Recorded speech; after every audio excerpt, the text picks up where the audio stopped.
विमल पोलो जुबा केसरी, हर पल मनाओ केसरी त्योहार। ओके, मौलाना अंसार रजा, मौलाना साहब मैंने सुनवाया अभी शर्जील इमाम का बयान। क्यों है कुछ लोग जो खड़े हो जाते हैं उमर खालिद और शर्जील इमाम के पक्ष में?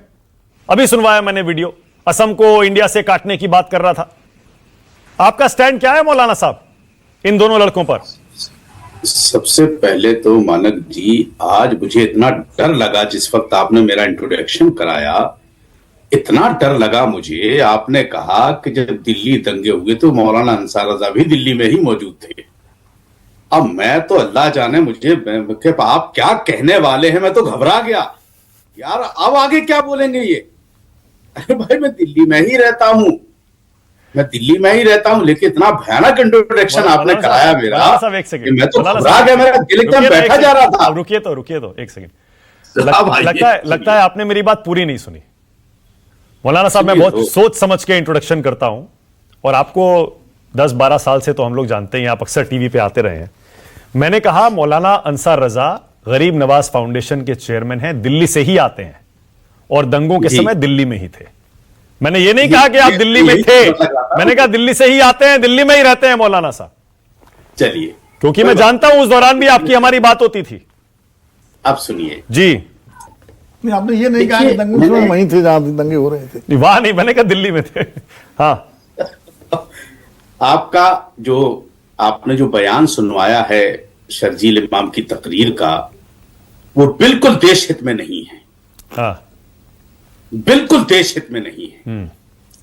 कानूनी कार्यवाही, हमें अपने हिंदुस्तान के संविधान पर भरोसा है, कानून पर भरोसा है और सबको रखना चाहिए। अगर कानून पर भरोसा नहीं होता तो ये 5 लोगों को भी जमानत नहीं मिलती। बहुत बढ़िया। तो हमें लगता है कि थोड़ा सा हमको इस पर गौर करना चाहिए और इंतजार करना चाहिए। कानून अपना काम करेगा।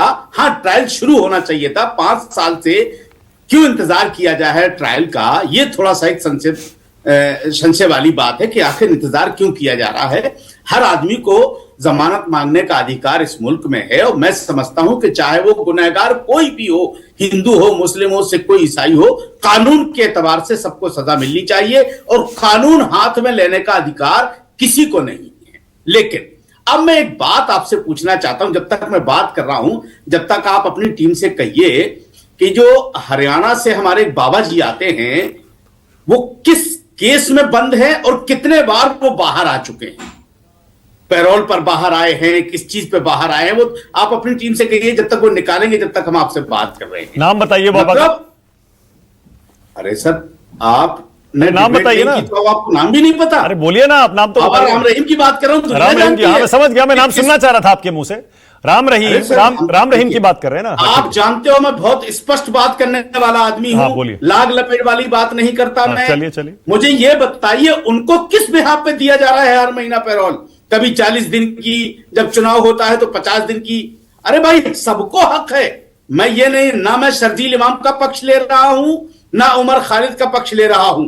जो गुनाह करेगा उसे सजा मिलेगी। हाँ मौलाना साहब, हाँ मौलाना साहब, एक सेकंड। अरे आपने अपना पॉइंट कह दिया।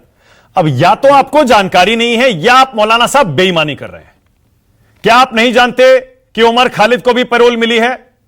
आप जानते हैं या नहीं जानते हैं, यह बता दीजिए। अगर आप कह देंगे मुझे नहीं जानकारी है तो फिर कोई बात नहीं, पर अगर आपको जानकारी थी उसके बावजूद आप कह रहे हैं कि राम रहीम को पैरोल मिल गया और उमर खालिद को नहीं मिला, तो आप गलत बयानी कर रहे हैं। शादी में, उसकी बहन की शादी में, अभी जो बहन की शादी थी उनकी, उसमें उनको 3 दिन की पैरोल मिली थी। उसके अलावा भी मिली है मौलाना साहब, उससे पहले भी पैरोल मिली है, उसके अलावा भी मिली है, उससे पहले भी मिली है। अगर बाबा को पूरी इतने बड़े बड़े क्राइम करने के बाद अगर उसको हर तीसरे चौथे महीने पैरोल मिल रही है, तो सबका अधिकार है, सबको दो। आप अधिकार तो सबका है ना, सबको दो। एक आदमी पर खाली मखसूस कर देना। दूसरी चीज मानक जी, आज मैं बहुत सीरियस एक बात कहना चाह रहा हूं। 2 बहुत बेहतरीन जर्नलिस्ट आपके यहां बैठे हैं और बीजेपी के प्रवक्ता बैठे हैं। मैं इससे हटके एक बात कहना चाहता हूं। आनंद विजय साहब भी मेरी बात पर गौर करें, और मेरे विनोद भाई साहब, मेरे बड़े भाई हैं, वो भी मेरी बात पर गौर करें। इस वक्त हमारा मुल्क, इसमें कोई शक व शुबा की गुंजाइश नहीं कि हिंदुस्तान से अच्छा खूबसूरत मुल्क, सुकून वाला मुल्क दुनिया में नहीं है। हम बहुत खुशनसीब हैं कि हम अपने भारत में रहते हैं, बेहद हमें खुशी है। लेकिन मुझे लग रहा है कि आज आप आसिफ मुनीर का एक बयान चलवाइए जिसमें उसने कहा था कि जब तक हिंदू मुस्लिम बटेंगे नहीं, ये दोनों एक साथ नहीं रह सकते, जब तक ये बटेंगे नहीं हम सुकून से नहीं रह पाएंगे। आसिफ मुनीर का बयान है। आज हमारे मुल्क को क्या हो गया है, हिंदू हिंदुओं को बांट रहा है, मुसलमान मुसलमानों को बांट रहा है। हमारा देश कहां जा रहा है? क्यों हमारे खूबसूरत मुल्क के पीछे लोग पड़े हुए हैं? क्यों हमारे मुल्क को हिंदू मुसलमानों में बांट करके बर्बाद करना चाह रहे हैं? कोई भी हो, किसी भी पार्टी का आदमी हो, हर आदमी हमारे मुल्क के पीछे पड़ा हुआ है। हमारे मुल्क के लिए बहुत बड़ी साजिश रची जा रही है, मुझे जो लग रहा है। कौन रच रहा है? अल्लाह बेहतर जाने। कौन रच रहा है? दोनों जर्नलिस्ट जो बैठे कौन रच रहा है बताइए ना मौलाना साहब, आरोप लगा रहे हैं जो भी रच रहा हो, अरे चाहे इंडिया में रची जा रही हो चाहे बाहर रची जा रही हो, लेकिन साजिश हो रही है मेरे भारत के खिलाफ। अरे मौलाना साहब रुकिए ना, मौलाना साहब मैं भारत सरकार से गुजारिश करूंगा कि आप इस पर गौर कीजिए। मैं भले छोटा सा आदमी हूं लेकिन अपने मुल्क से मोहब्बत रखता हूं, तो दुनिया पे नजर भी रखता हूं मैं।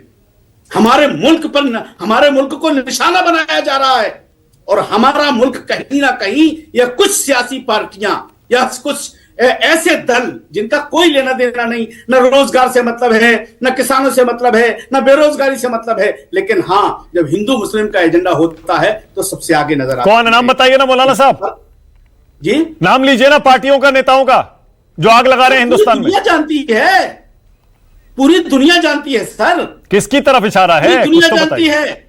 हमें नजर, जफर इस्लाम साहब आप बहुत अच्छे पढ़े लिखे इंसान हैं, नजर रखिए इस मुल्क की उन तंजीमों पर जो इस मुल्क को बर्बाद। अरे नाम बताइए ना मौलाना साहब, कौन सी तंजीमें हैं? सर आपको सब पता है, आप चला सकते हैं, कितने बार चला चुके हैं आप, बहुत सारे नाम हैं, लेकिन हमें अफसोस है कि हमारे मुल्क को बदनाम किया जाए। मौलाना साहब जो नाम है वो सारे जेल में हैं, दिल्ली दंगों के आरोपी सब जेल में हैं।